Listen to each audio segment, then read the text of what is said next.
पापा और बेटी पर अनमोल वचन शब्दों में बयान नहीं किया जा सकता है कि पिता और पुत्री एक दूसरे की दिल से कितनी कद्र करते हैं। बेटी ईश्वर का दिया हुआ एक महत्वपूर्ण तोहफा होता है जो कि किस्मत वाले पिता को ही मिलता है। बेटी को पापा भले कभी कड़े लगते हैं, लेकिन उसे वक्त के साथ समझ आ जाता है कि पापा हमेशा सही थे। प्रत्येक बेटी के भाग्य में एक पिता होता है, लेकिन प्रत्येक पिता के भाग्य में एक बेटी नहीं होती।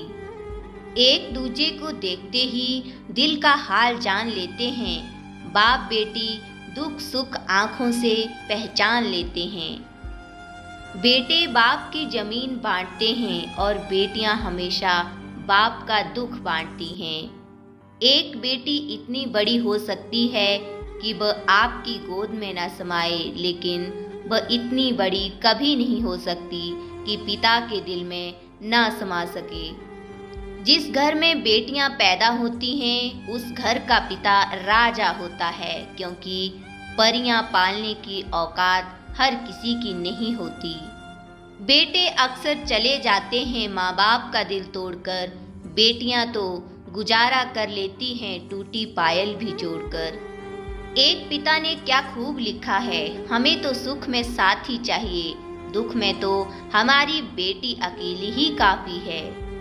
जिसके पिता नहीं होते हैं, उस बेटी को पापा की कमी हमेशा खलती है, क्योंकि पिता बेटी पर आने वाली तकलीफ खुद सह लेते हैं।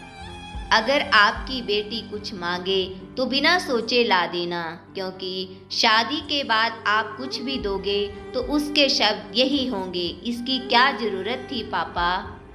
मुश्किल होता है पापा और बेटी के रिश्ते को शब्दों में बयां करना, क्योंकि ये रिश्ता भावनाओं से तरबतर होता है। अपनी बेटी को चांद की तरह मत बनाओ कि हर कोई उसे घूर सके, बल्कि बेटी को सूरज की तरह बनाओ ताकि घूरने से पहले सबकी नज़र झुक जाए। ससुराल जाने के बाद बेटी को पापा की महत्वता और ज़्यादा समझ में आती है।